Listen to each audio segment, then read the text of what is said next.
Hey GPC, I know a couple of months ago I promised a series of videos on source control, so I'm going to do my best to try to deliver on those. As you can see, I am recording at a very reasonable time, so excuse me if I'm a little confused. This first video is just going to be introductory stuff. If you were with me in James's GDW when I guest lectured very, very early on in the semester, then you're going to be familiar with most of the things I'm going to cover in the video today. Okay, so if you were in that GDW lecture that I was talking about, you've already seen this slideshow. I'm just going to go through the first part, which is going to cover why to use source control, um, what source control is, and that's basically it for today. I'll also touch a little bit on the difference between this and VS Live because I know it came up a little bit. Um, well, this is what the video today is mostly going to be about. So first of all, why should we use source control or what does it do? Source control allows everyone to see changes, refer projects to stable states, and see where issues occurred within a certain project by giving you full view of all changes that have happened that your team has committed to the repository over time. And so if an issue ever occurs and something in your game is broken, you can pinpoint accurately or somewhat accurately where that issue popped up and roll back all of your code to that one working version. This is really useful if you want to demo something quickly, but the most recent build is a little bit messy. You can roll back quickly without losing any of the changes that you've made on that project while still retaining stable versions of past projects. It also allows you to avoid this version 1, version 2, version 3 thing that you might have done earlier on where you're uploading code in a zip file to Google Drive or something like that. And you're naming it all these different versions and your team has to track which one download the zip. It's a hassle, right? You re-download the project every time. So this not only forgets about different files completely, but you don't have to re-download the same files every single time, only the files that have changes. So there are two popular ways of using source control, I guess you could say. The most popular being Git and Mercurial. I don't know if any others exist. I'm sure they do somewhere out there on the internet. But we'll be using Git. It's what I'm familiar with and what most people in the program are familiar with, I assume. I know in third year sometimes there's a course that teaches using Mercurial, but these skills should be easily transferable to no matter what methodology that you're using. There are also some popular online tools or hosts. This is where your repository is actually stored online, and these are GitHub and Bitbucket, respectively. And there's some controversy for which one is better, which one is worse. I don't personally hold an opinion. I do use GitHub because it allows for more team members than Bitbucket does. Bitbucket restricts you to five, but my team is myself, which is one person, and then five other amazing human beings who I work with. And so GitHub allows us to have unlimited amount of people in that repository. Even if your artist isn't programming, they need to be on the repository to be able to like have a copy of your project at all times, but B upload their own assets and contribute in their own way to the repository because repositories aren't just for code. Ideally, it should be where all of your game is contained. Um, Off of that point, if you don't want all of your game to be public for whatever reason, if you sign up for GitHub and apply for GitHub Educate, you get unlimited free private repos.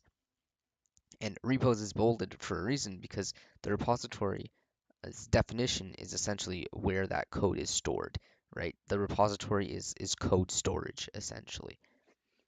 So you can use a GUI and you can also use bash. So Git and Mercurial both can be utilized using the command line. It's not necessary to just use the command line.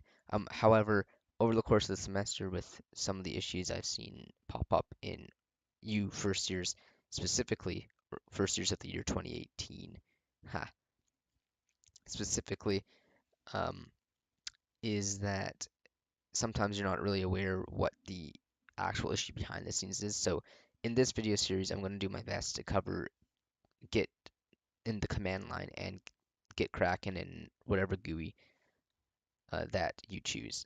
I'll be using Gitkraken. You can use whatever GUI it is that you want. Sorcery is popular. Gitkraken, like I said, is also another popular option.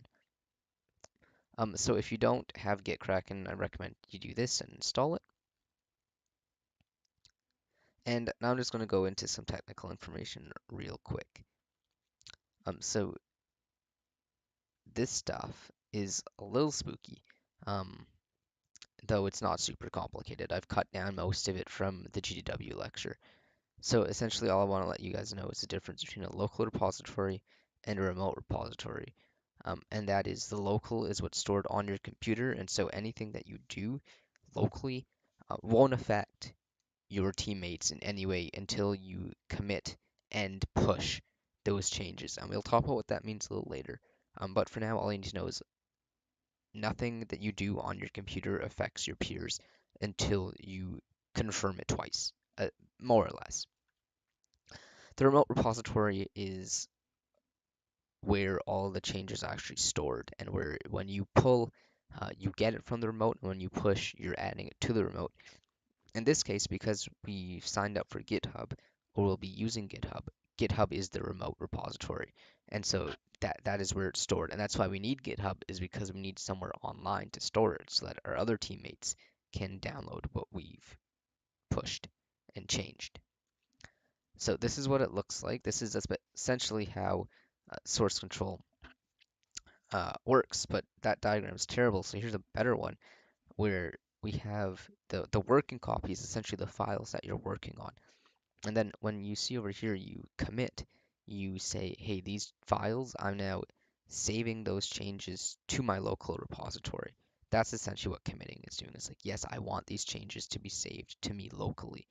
Only when you push are those then put into the remote repository for all your peers to see.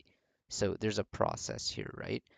You can actually have a repository work exactly the same as it would if it was on a remote, just locally on your computer. You don't even have to have it somewhere if it was just you working on one thing on one computer. But since that's often never the case, um, that's why we use a remote. Now, just to cover a question that I've had a lot recently is the difference between using source control and using something like VS Live is that a VS Live is sort of like a Google Docs, right? Like you're all working on that one project at the same time, but it doesn't allow for the developers to be working on multiple features at once within a certain file. Like, yes, you can all edit the file at the same time, but if your goals are different, that makes it really difficult to test separately if you're working on two different things. Whereas with version control or source control, while you're not looking and seeing everyone else's changes in real time, it allows you as a developer to play around with the code base, do whatever it is that you want, and experiment with the code without having it affect other people. And then whenever you as the dev have, implemented that feature in that file and it's working properly, all you have to do is merge with, whatever else your friend or your teammate was working on and complete the merge process, which is something we'll talk about later. And it will be complete, right? That those two features are now put together. But with VS Live, you don't really get that opportunity because you're both editing at the same time. And so if one of you makes an error, even though you're not working on that portion of the code, you'll have to fix that before you can run whatever feature it is that you want to test. Um, it also just because VS Live is saving all the changes in real time, you don't have the opportunity to view all of your changes in a backlog and see what's happened. And if anything's gone wrong, you can't really roll back unless you're using VS Live in collaboration with Source Control, which is unique. I would recommend it if that's something you look into exploring. Um, but if you do mess up in VS Live and it was working and then you saved and then it wasn't, to get back to that point where it was working, you would have to, control Z all the way through.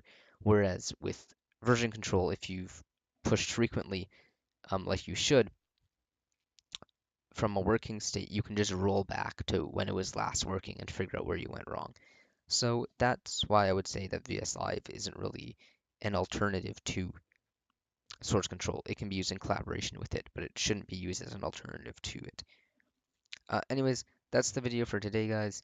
I hope it's useful. It's really introductory, and we didn't actually do much. I just talked a lot. Um, so I hope that you find some of that information useful. And if I get around to making more videos, I hope to be able to, kind of show you guys how source control works and how to use it, because I know a lot of you guys have issues with it, and I feel partially responsible for not being able to explain it as well as I probably should have the first time around. So we're all gonna see how this works, and I hope that it does a good enough job at getting you guys acquainted to the whole idea of using version control, because once you get used to it, it's really, really useful. So I'll see you guys around. Happy New Year.